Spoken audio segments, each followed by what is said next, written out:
Two men are sitting across from each other in a boardroom. One is wearing a $400 watch. The other is wearing a $400,000 watch. Both tell time to the same second. One of them has never once looked at it to check. The man with the $400 watch is the one who noticed what's on the other man's wrist. The man with the $400,000 watch already knew what time it was before he sat down. He wasn't wearing the watch to tell time. He hasn't worn a watch to tell time in years. Nobody at his level does. Most people think a watch is a timekeeping device that comes in different price ranges. It isn't.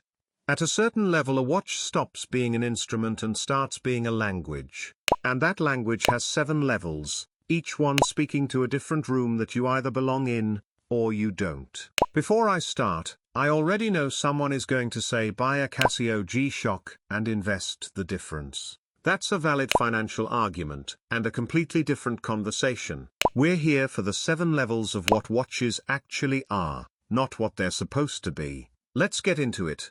Level 1, the entry point. $0 to $500. This is where almost everyone starts, and where most people stay. And there is nothing wrong with that. Seiko, Citizen, Casio, quartz accuracy, watches that tell time more precisely than anything sitting above them on this list because quartz doesn't drift the way mechanical movements do.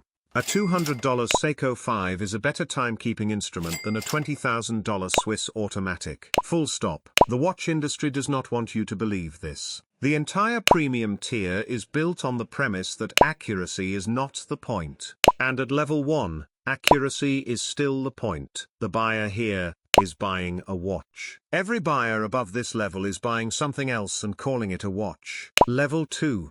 The enthusiast entry, $500 to $3,000. This is where watch collecting begins. Not ownership, collecting. The distinction is the moment you buy the second one. Tissot, Hamilton, Longines, Orient, Swiss movements, genuine sapphire crystal, exhibition casebacks on some models so you can see the movement working beneath the dial. Here's what changes. The buyer starts learning the vocabulary, movement, architecture, power reserve, finishing quality, lume application. They start reading forums at midnight.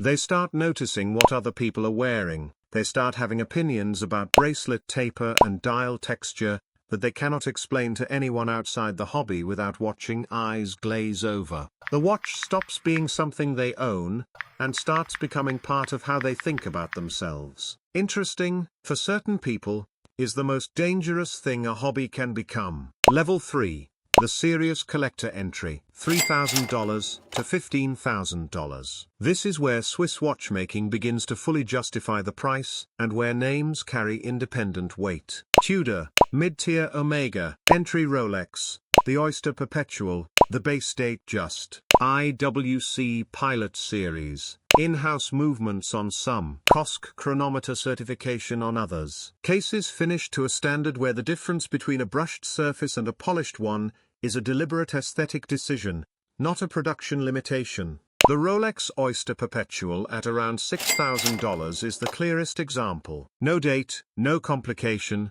no gimmick. A perfect case, a perfect bracelet, a movement that runs accurately for decades with a service every 10 years. Not the most complicated watch Rolex makes, the most honest one. Who's here? The professional who wore a $300 watch for 10 years and bought himself something when a number in his account crossed a threshold that felt significant. He'll wear it every day for 15 years. He'll pass it to someone, eventually. And it will still be running when he does. Level 4, the prestige tier. $15,000 to $50,000. This is where the watch on your wrist begins doing work you didn't ask it to do. Rolex Submariner, Rolex Daytona, AP Royal Oak, entry Patek Philippe, IWC Portuguesa. At this level the brand name precedes the object in every room. Someone sees the Royal Oak's integrated bracelet and octagonal bezel, and knows exactly what it costs and what wearing one communicates.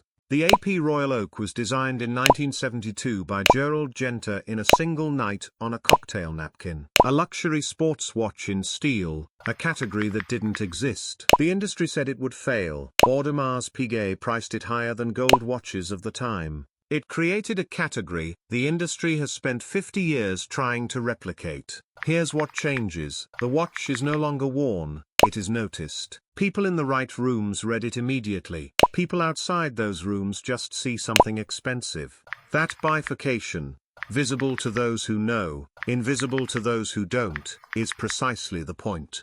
The watch is a signal that only broadcasts to the right receivers. In the wrong room it's jewelry, in the right one, it's a credential. Level 5, the Grand Complication tier, $50,000 to $200,000. This is where watchmaking becomes engineering, and where the price stops being about the brand and starts being about what's inside the case. Patek Philippe Complications, A. Lang and Cerné, Vacheron Constantin, a perpetual calendar that correctly displays the date, accounting for every short month and leap year, until 2100 without adjustment. A minute repeater that chimes hours, quarter hours, and minutes on acoustic chambers inside the case. A tourbillon compensating for gravitational error by rotating the escapement continuously. None of these make the watch more accurate. Quartz still wins. What they represent is the absolute limit of what human hands can build at this scale. A Grand Complication Patek has 500 or more individual components, some smaller than a grain of sand, assembled by hand under microscopes by craftsmen who spent a decade learning to do one specific thing at this tolerance. The price reflects not the materials but the irreplaceable hours of a craft that almost no one alive can perform. Who owns this? The person for whom the watch is the most technically sophisticated object in their possession, including the car in the garage. Level 6, the independent watchmaker, $80,000 to $500,000. This is where the watch leaves the brand system entirely. F. P. Journe, M.B., and F. Richard Mille, Grubel Forsey. Independent ateliers producing watches in numbers measured in dozens per year. No parent company. No conglomerate. One watchmaker, one vision, one movement that exists nowhere else.